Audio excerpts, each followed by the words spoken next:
दोस्तों सत श्री अकाल। दोस्तों एक बहुत ही इम्पॉर्टेंट अपडेट है रिक्वेस्ट भी है हमारे भाइयों से कि जो डॉक्यूमेंट आपको सेफ ने बोला है सबमिट करने के लिए आप वो ही सबमिट करेंगे, इसके अलावा आप कोई एक्स्ट्रा डॉक्यूमेंट सबमिट नहीं करेंगे। दोस्तों आज इवोरा में थे, वहाँ पर हमारा लॉयर गया हुआ था, तो हमारे भाई को नोटिस मिला था इवोरा से लीगल एंट्री का, और साथ में उन्होंने दो चीज़ें मेंशन करी थी, जिसका मतलब यही है कि आपकी शेनिगन इन्फॉर्मेशन सिस्टम में कोई इन्फॉर्मेशन नहीं है, और फाइल रिजेक्शन का नोटिस था, वो 91 यूरोस काटे थे। तो किसी बहुत बड़े वकील ने लिस्बन के उनको ये बोला था कि भाई तुम इटली की पीसीसी ला करके सबमिट कर दो, वो मांग रहे हैं। और आसपास के लोगों ने भी उनको कुछ इसी तरह का सजेशन दे दिया कि भाई वो तुमसे पूछ रहे हैं कि तुम यहाँ पर आने से पहले कहाँ थे और वहाँ की पीसीसी सबमिट कर दो।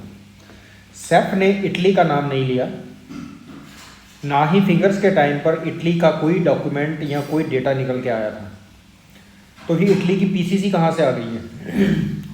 एग्जैक्टली सेम सिचुएशन जब हम वहाँ थे तो वहाँ पर एक और भाई हमारा आया हुआ था, वो फ्रांस की पीसीसी जमा करवाने आया हुआ था, क्योंकि उसके किसी लिस्बन के बहुत बड़े लॉयर ने ये वाहियात सलाह दी थी कि भाई वो तुमसे फ्रांस की पीसीसी मांग रहे हैं। एग्जैक्टली सेम नोटिस था दोनों का, जो हमारा क्लाइंट था उसका भी एग्जैक्टली वही नोटिस था, legal entry no information SIS, और उस भाई का भी एग्जैक्टली वही था, दोनों के सेम नोटिस थे, और वो फ्रांस की पीसीसी सबमिट करवाना आया हुआ।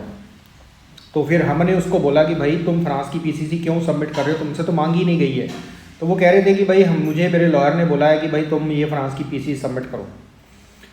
तो वहाँ पर खड़े खड़े हमने पीसीसी निकाल दी बाहर कि पीसीसी सबमिट नहीं करनी तुमने, तुम ये पेपर लेके जाओ जो इन्फॉर्मेशन तुम्हें बायोमेट्रिक्स के टाइम पर मिली थी, और वो जाके पूछो, और कुछ नहीं करना, तुमने कोई डॉक्यूमेंट सबमिट नहीं करना। दोस्तों, और वो पूछने के लिए गया है, और वहाँ पर उसको कन्फर्मेशन मिल गई कि भाई तुम्हारा कार्ड जो है 15-20 दिन में रिलीज हो रहा है। बहुत बहुत बधाई हमारे भाई को। और जिन क्लाइंट के साथ हम गए हुए थे उन्होंने ऑलरेडी इटली की पीसीसी सबमिट कर दी थी। तो जब उसकी इन्फॉर्मेशन हमारे लॉयर ने वहाँ से निकलवाई है तो हमारे हाथ में वहाँ की इंस्पेक्टर ने पेपर थमा दिया कि 26 मई 2022 को तुम्हारा बंदा इटली घूम रहा था। तो अब दोस्तों उनको कैसे पता लगा कि इनका बंदा इटली था? जब फिंगर्स करवाए थे तब तो उसने इटली का नाम नहीं लिया, उसके बाद भी उसने इटली का कोई नोटिस नहीं दिया, ना ही उसने इटली की पीसीसी मांगी। तो उसको इटली का पता कैसे चला कि मुझे इसके फिंगर इटली में चेक करने चाहिए? वो कैसे पता चला? क्योंकि हमारे भाई ने किसी बहुत बड़े वकील के कहने पर इटली की पीसीसी सबमिट कर दी थी। तो उस इटली की पीसीसी से उस इंस्पेक्टर के दिमाग में आया कि इसका डेटा इटली में चेक करो, और इटली में फिंगर निकल आए। SIS में फिंगर नहीं थे, इटली में निकल आए। अब वो लीगल एंट्री में फंस गई है। तो दोस्तों इस वजह से ये बहुत इम्पॉर्टेंट है कि आप अगर सेफ ने कोई डॉक्यूमेंट मांगा है सिर्फ वही सबमिट करें। जो डॉक्यूमेंट उसने नहीं मांगा है, अगर वो कह रही है कि मुझे फ्रांस इटली की पीसीसी सबमिट करो तो आप सबमिट करें। अगर उसको नहीं मांग रही है, वो उसने फ्रांस इटली जर्मनी कहीं का भी कोई नाम नहीं लिया, तो आपने कोई भी पीसीसी सबमिट नहीं करनी है। क्योंकि आप सामने से जाकर के इंस्पेक्टर को बता रहे हो कि अगर तुमने मेरे बारे में कोई इन्वेस्टिगेशन करनी है तो कौन सी कंट्री में करनी है, वैसे उनको नहीं पता। तो जो फ्रांस वाला हमारा भाई था वो बच गया, वो निकल गया, क्योंकि मौके पे हमने उसको रोक दिया कि भाई इसको पीसीसी को फाड़ के फेंक दो, नहीं चाहिए ये हमें। पर जिस भाई ने ऑलरेडी सबमिट करी हुई थी वो फंस गया।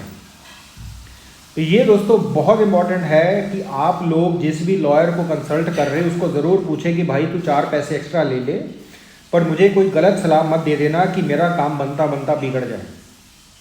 अब इस चीज़ को कैसे सॉर्ट आउट करना है ये हम देखेंगे, लेकिन जो इन्फॉर्मेशन मैं आपको दे रहा था कि वो याद रखिए कि कोई भी ऐसी डॉक्यूमेंट आपने सेफ को नहीं देना जो उसने लिखती में आपसे मांगा नहीं है। अगर वो कहती है कि मुझे पीसीसी ला के दो फलानी कंट्री की, अब दीजिए, अगर उसने नहीं बोला है तो आप नहीं सबमिट करेंगे।